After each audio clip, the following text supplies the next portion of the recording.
Bonjour à tous et bienvenue sur Stream Factory, la chaîne des passionnés de films, musique, séries et mangas.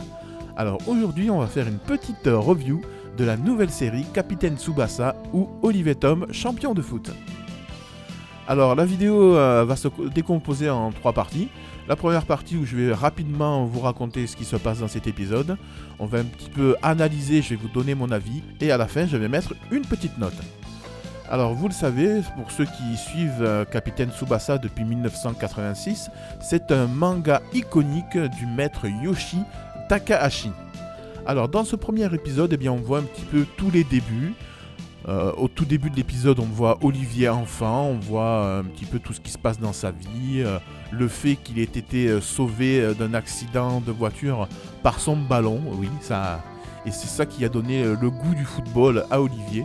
Alors ensuite, ça se passe 10 ans plus tard, Olivier a déménagé dans la grande ville, et au fil de ses pérégrinations dans la ville, il parcourt les chemins de sa ville balle au pied, en évitant un petit peu tous les obstacles avec la folie et le dynamisme qui le caractérisent. Il tombe sur un attroupement, sur un terrain sportif.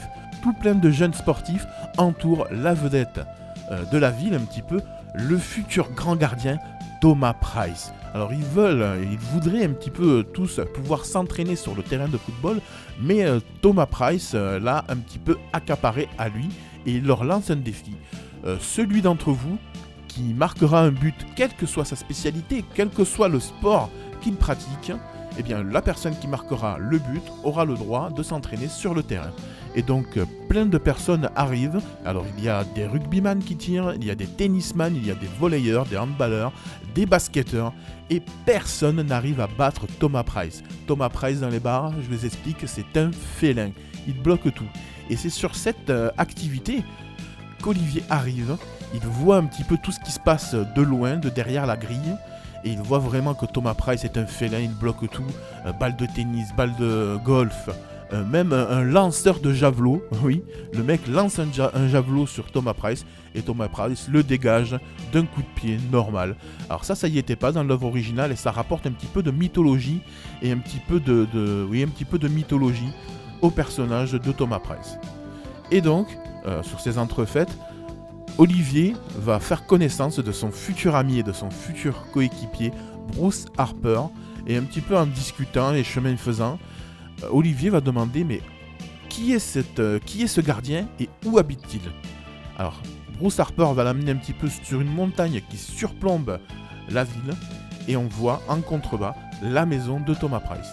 Et c'est là que Olivier décide de prendre son ballon et d'écrire sur le ballon Thomas Price, je te défie, rejoins-moi sur le terrain de sport, signé Olivier Hatton. La maison de Thomas Price est en contrebas et vraiment très très loin, mais c'est pas ça qui va arrêter Olivier. Olivier va décocher son fameux tir de l'aigle et arriver tout droit en contrebas dans les bras de Thomas Price qui est surpris, qui lit les inscriptions qu'il y a sur le ballon et décide d'aller à la rencontre d'Olivier. On fait aussi la connaissance du personnage de Roberto Cedinho, l'ancien international brésilien qui a été obligé d'arrêter sa carrière à cause d'un problème de vue, il me semble. Il voit un petit peu de loin tout ce qui se manigance et il est intéressé. Il suit les acolytes, aussi bien Thomas Price que Olivier Hatton et Bruce Harper, qui se rencontrent tous les trois dans la ville. Thomas Price voit Olivier Hatton et Bruce Harper d'un côté, et donc les trois acolytes se rencontrent en centre-ville. Thomas Price comprend que Olivier Hatton et Bruce Harper sont ceux qui lui ont envoyé le défi, et là il y a la scène vraiment magique, la scène pour ceux qui suivaient à l'époque, la scène du bus. Thomas Price lance le ballon vraiment avec une force monstrueuse. Olivier Hatton amortit le ballon comme si de rien n'était, le ballon monte dans les airs, à ce moment-là, un bus arrive, vous verrez pour ceux qui ont regardé l'épisode, c'est vraiment magique, et d'une reprise de volée instantanée, Olivier fait passer le ballon en dessous le bus, avec un petit peu la torsion caractéristique du ballon de foot, caractéristique vraiment à ce manga, et Thomas Price prend le ballon de plein fouet, et c'est sur cette image que l'épisode se termine. Et on entend la voix d'Olivier Hatton qui dit à Thomas Price « je suis Olivier Hatton et c'est moi qui vais te défier Thomas Price.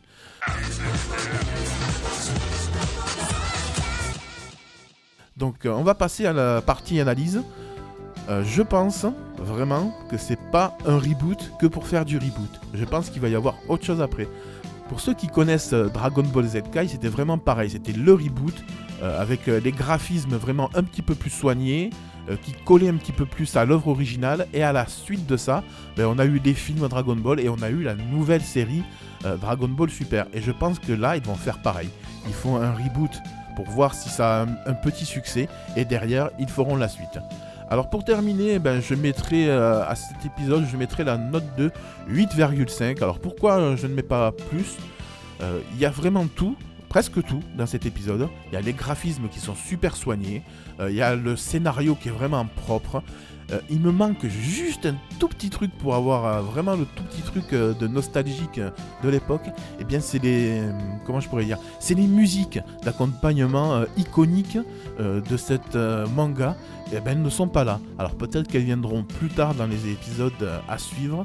Mais voilà, pour l'instant je mets 8,5. Pour l'instant on s'arrête là. Si vous avez aimé la vidéo, n'hésitez pas à la liker, à la partager, à la commenter. Surtout, abonnez-vous à la chaîne. Moi, je vous laisse. Bye bye.